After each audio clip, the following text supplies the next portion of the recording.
Rome was dying. Not from foreign invasion, but from within. In 44 BC, Julius Caesar was assassinated in the Senate, stabbed by men who claimed they were saving the Republic. Instead, they unleashed chaos.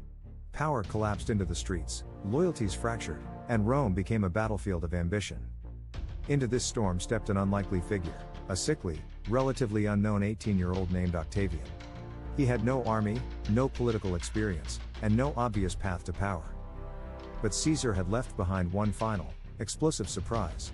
In his will, he adopted Octavian as his son and heir. Overnight, the teenager became Gaius Julius Caesar Octavianus, inheritor not just of Caesar's name, but of his legacy, his wealth, and, most dangerously, his enemies. Rome did not welcome him. Many underestimated him. That was their first mistake. Octavian moved carefully, almost quietly, gathering support among Caesar's veterans and presenting himself as the rightful continuation of Caesar's cause. Standing in his way was one of the most powerful men in Rome, Mark Antony, a seasoned general and loyal ally of Caesar. At first, Antony dismissed Octavian as a child playing at politics. He would soon regret that. Tension between them grew until neither could eliminate the other outright. So, in 43 BC, they made a brutal compromise. Along with Lepidus, they formed the Second Triumvirate, a three-man alliance that ruled Rome not through tradition, but through force. Their first act was not reform, but revenge.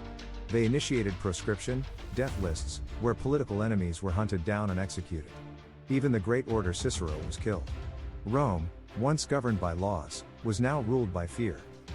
By 42 BC, the triumvirs faced Caesar's assassins at the Battle of Philippi. The result was decisive, the assassins were defeated, and the last defenders of the old republic were gone. But victory did not bring peace. It simply cleared the stage for the next act. The alliance began to crack. Lepidus was gradually sidelined and stripped of power, leaving two men at the top, Octavian in the west, and Antony in the east. In Egypt, Antony formed a powerful and controversial alliance with Cleopatra. Together, they presented themselves less like Roman leaders and more like Eastern monarchs. For Octavian, this was an opportunity wrapped in gold. He launched a calculated propaganda campaign, portraying Antony as a traitor who had abandoned Rome for a foreign queen. He framed the conflict not as a civil war, but as a war to defend Rome itself. It was a masterstroke. Public opinion shifted. The Senate, and the people, began to see Octavian not as a power-hungry rival, but as Rome's last protector. The tension finally exploded in 31 BC at the Battle of Actium, a naval confrontation off the western coast of Greece. Octavian's forces, commanded by his brilliant general Agrippa, clashed with the combined fleets of Antony and Cleopatra. The battle was chaotic, tense, and decisive. At a critical moment, Cleopatra's fleet withdrew, and Antony followed her. Whether it was strategy or panic remains debated, but the effect was catastrophic. Their forces collapsed. Within a year, both Antony and Cleopatra were dead, and for the first time in decades, Rome had a single, unchallenged ruler. But Octavian understood something that Julius Caesar never fully grasped. Romans hated kings. Power, if taken too openly, invited assassination. So instead of declaring himself ruler, he performed one of the most brilliant political illusions in history. In 27 BC, he stood before the Senate and symbolically restored power to the Roman Republic. It was a gesture of humility, or so it seemed.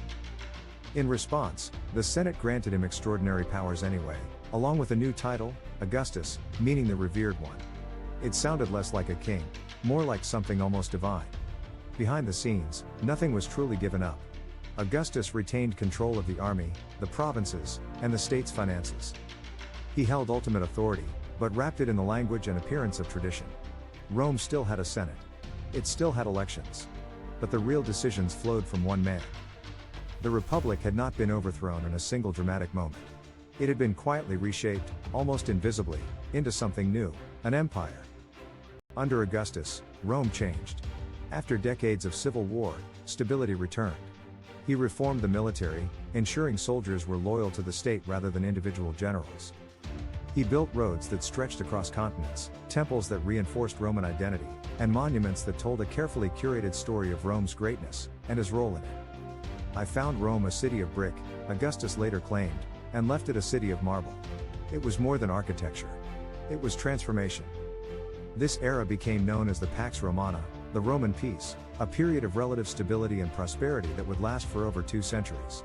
Trade flourished, culture expanded, and Rome reached heights it had never seen before.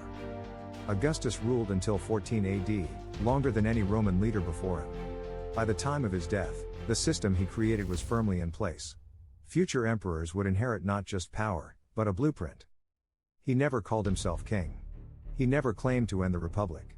And yet, by the end of his life, Rome was no longer a republic in any meaningful sense.